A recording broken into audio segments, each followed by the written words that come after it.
ہمارے ہاں عموماً سب کانٹیننٹ کے معاشرے میں نماز مغرب کے بعد گھر میں جھاڑو دینے، ناخن کاٹنے، گھر کی چھت پر جانے کو نہ صرف معیوب سمجھا جاتا ہے بلکہ اسے دین اسلام کی روشنی میں منع بھی بتایا جاتا ہے۔ کیا واقعی اسلام میں ان اوقات میں کام کاج کرنا منع ہے؟ اگر ہاں تو پلیز اس کی حکمت بھی بتا دیں۔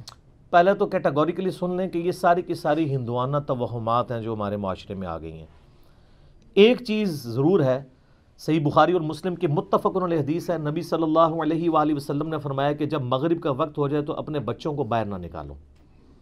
اس وقت شیاطین نکلتے ہیں اور وہ بچوں کو اچک لیتے ہیں۔ اور بخاری اور مسلم میں حدیث ہے کہ مغرب کے بعد اپنے گھروں کے دروازے کو بند کر دو اور بسم اللہ پڑھ کے بند کرو تو شیطان بھی نہیں کھول پائے گا، ورنہ تو یہ جو لوگ کہتے ہیں نا ہم جنات سے اتنا کام لیتے ہیں، تو کوئی بینک سے پیسے چوری کروا کے بتائیں، دنیا کا نظام نہیں چل سکتا۔ اللہ تعالیٰ نے یہ جو ہرڈل ہے وہ سب کے لیے رکھی ہوئی ہے۔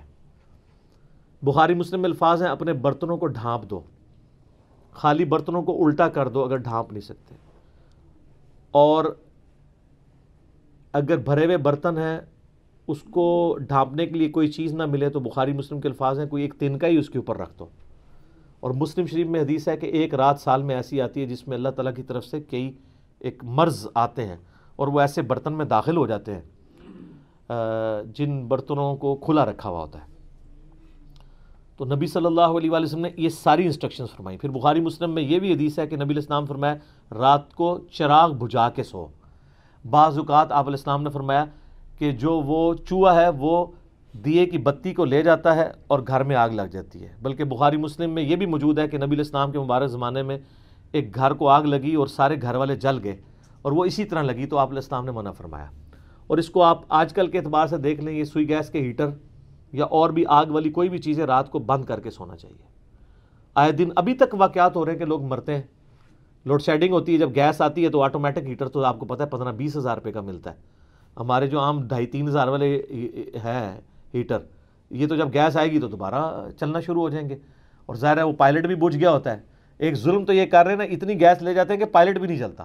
اگر پائلٹ جلتا رہے نا تو دوبارہ گیس آئے تو ہیٹر چل اٹھے۔ اسی طریقے سے آج کل آپ کو پتہ ہے وہ چونکہ پائلٹ جو کی بھی گیس نہیں رہتی ہے تو وہ گیزر بھی رات کو بند ہو جاتے ہیں، ورنہ پہلے جو لوڈ شیڈنگ ہوا کرتی تھی نا اس میں پائلٹ بند نہیں ہوتا تھا، اتنی گیس ضرور رکھتے تھے، تو رات کو جب صبح فجر کے وقت جب گیس واپس آتی تھی تو دوبارہ گیزر، اب تو روزانہ گیزر بھی آن کرنا پڑتا ہے۔ آٹومیٹک تو تھوڑے لوگ ہی افورڈ کر سکتے ہیں، اتنے مہنگے ہیں۔ تو یہ چیزیں ضرور ہیں۔ باقی یہ توہمات ہیں کہ جی گھر کی منڈیر پہ کوا بیٹھ جائے تو مہمان آ رہا ہے، کالی بلی راستہ کاٹ دے تو یہ کوئی نحوست ہے، شیشہ ٹوٹ جانے کو نحوست سمجھتے ہیں۔ اچھا کہتے ہیں جوتی پہ جوتی چڑھی ہو تو سفر لکھا ہے، تو میں اکثر کہتا ہوں میری جوتی پہ جوتی چڑھا دیں آپ روزانہ کے لیے، میں تو جاتا ہی نہیں ہوں کہیں۔ اس طرح سفر نہیں ہوتا، آٹومیٹکلی بھی کئی بار میری جوتی پہ جوتی چڑھی ہوتی ہے، میں تو مہینوں نہیں نکلتا ہوں، ضرورت ہی نہیں پڑتی۔ تو یہ ہیں ساری چیزیں جو توہمات سے تعلق رکھتی ہیں، اور نبی علیہ السلام نے ان چیزوں کو کنڈیم فرمایا۔ قرآن حکیم میں واضح آیت ہے، سورہ بنی اسرائیل میں 36 نمبر آیت، جو 10 کمانڈمنٹس آئی ہیں نا، 9th کمانڈ ہے وَلَا تَقْفُ مَا لَيْسَ لَكَ بِهِ عِلْمٌ إِنَّ السَّمْعَ وَالْبَصَرَ وَالْفُؤَادَ كُلُّ أُولَٰئِكَ كَانَ عَنْهُ مَسْئُولًا۔ اے انسان کسی چیز کی پیروی اس وقت تک مت کر جب تک کہ تیرے پاس اس کے بارے میں ڈیفینٹ علم نہ آ جائے۔ بے شک کان، آنکھیں اور عقل، دل یا دماغ کوئی بھی چیز، عقل، اس کے بارے میں تم سے پوچھا جائے گا۔ ان 3 چیزوں کو استعمال کر کے تم نے حق بات تک پہنچنے کی کوشش کیوں نہیں کی؟ اور یہ زلزلہ کیوں آتا ہے؟ اور یہ گائے نے ایک سینگ کے اوپر زمین اٹھا رکھی ہے، جب تھک جاتی ہے دوسرے پہ اٹھاتی ہے تو زلزلہ آ جاتا ہے۔ اب یہ توہمات ہیں، وہ کتنی بڑی گائے ہے، کدھر ہے، سب جھوٹ ہے۔ اسلام ان چیزوں کو نہیں مانتا، یا سائنس پروف کر دے مانیں گے۔ ایکوائرڈ نالج بھی ڈیفینٹ ہے، ریویلڈ نالج بھی ڈیفینٹ ہے، لیکن ایکوائرڈ نالج وہ جو یعنی سرٹیفائیڈ ہو تجربات سے۔ مثلا یہ چیز بالکل اسٹیبلش ہے کہ پیٹرول سے آگ بھڑکتی ہے، کبھی ایسا نہیں ہوا کہ آگ کے اوپر پیٹرول پھینکا جائے تو پانی کی طرح اس کو بجھا دے، تو یہ بالکل definite physical phenomena of nature ہے۔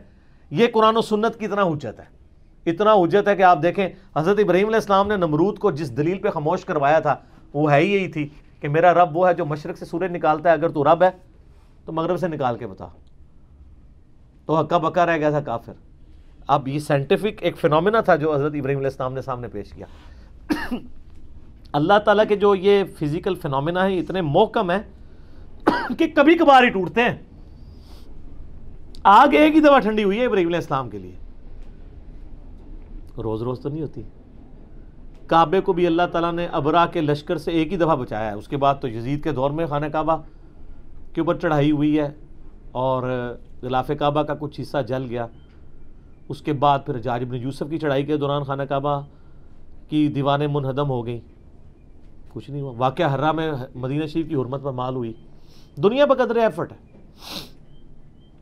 آپ لاکھ کہتے ہیں بزرگوں نے دنیا کا نظام سنبھالا ہوا ہے، کوئی فرق نہیں پڑتا. تو یہ چیزیں بقدر ایفرٹ چل رہی ہوتی ہیں. باقی یہ جتنے توہمات ہیں کہ شام کے وقت جناب وہ آپ جھاڑو نہیں دے سکتے، بھئی کیوں نہیں دے سکتے؟ کامن ہے. ناخن نہیں کاٹ سکتے.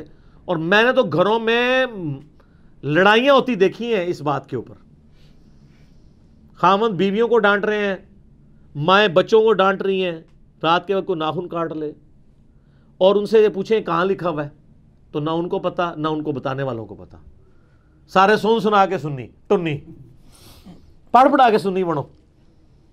اسلام میں کوئی ایسی چیز نہیں ہے کہ آپ اس کی بنیاد کے اوپر لوگوں کو مصیبت میں ڈال دیں. جو چیزیں منع کرنے والی تھی وہ کر دی گئی ہیں. وہ میں نے آپ کو بتا دیا کہ رات کے وقت بچوں کا نہیں نکالنا آپ نے، مغرب کے وقت، وہ ساری چیزیں اپنی جگہ موجود ہیں. اچھا ہوتی کوئی یعنی 10 چیز موجود ہے، اس کے ساتھ صفر لگا کے اس کو 100 کر دیتے ہیں، کوئی اور صفر لگا کے 1000 کر دیتا ہے. اس طریقے سے بڑھاتے چلے جاتے ہیں، غلوف کرتے جاتے ہیں.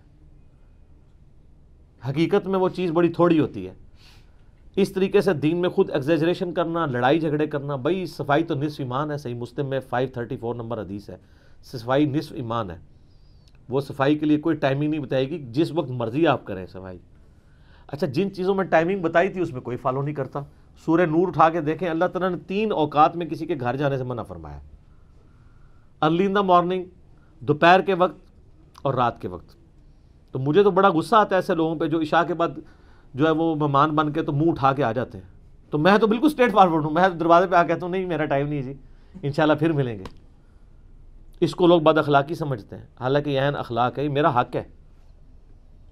مس بیل نے بار بار دینا ایک بہت ہے. مجھے ضرورت ہوگی میں دوبارہ کال کر لوں گا، اگر نہیں کرنی 50 کے بعد بھی نہیں کروں گا. آپ کو کسی نے حق نہیں دیا کہ آپ میری زندگی میں انٹرفیئر کریں. بخاری مسلم میں حدیث ہے، نبی علیہ السلام فرمایا اگر کوئی کسی کے گھر میں جھانک رہے نا اور وہ آگے سے نیزہ مار کے اس کی آنکھ بھی نکال دینا، اس پہ کوئی قدغن نہیں ہے. آپ اسے بد اخلاقی سمجھیں گے کہ یار وہ جھانکنے سے کیا ہو گیا تھا، آنکھ نکال دی. بھئی اسلام تو یہی کہتا ہے، سختی ہے. خود نبی علیہ السلام نے ایک صحابی کو یہ کہہ دیا تھا کہ اگر میں جان رہا ہوتا تو میں تیرے ساتھ کر دیتا.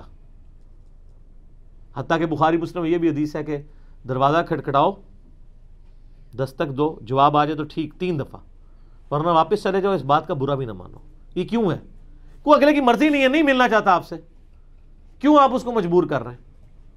تو یہ سب کی سب چیزیں ہمارے معاشرے میں توہمات چل رہی ہیں. انہی میں سے یہ بھی ہے. اسلام یا ایکوائرڈ نالج کو مانتا ہے یا ریویلڈ نالج کو. سر پھر گورے کو اسلام ہے نا. گورے کو آپ کہہ دینا کالی بلی آگے سے راستہ کاٹ دے تو نحوست ہے، وہ مانے گا؟ ایمانداری سے مجھے بتائیں. نان سینس، کیا بات کر رہے ہو؟ نہیں مانے گا. آپ کے اعتقادات جو ہیں وہ گوروں سے بھی گئے گزرے ہیں. اور کر کے دیکھ لیں آپ، یہ جو آسٹریلیا کی ٹیم آپ کے ساتھ کر رہی ہے، ان کے آگے کہ کالی بلی پھینکے پھر تو انہوں 3 سینچری مارے گا وار میں. کچھ بھی نہیں ہونا. دنیا بقدر ایفرٹ ہے. اس طرح سے کچھ بھی نہیں ہونا. ساری کی ساری چیزیں توہمات ہیں. ٹھیک ہو گیا؟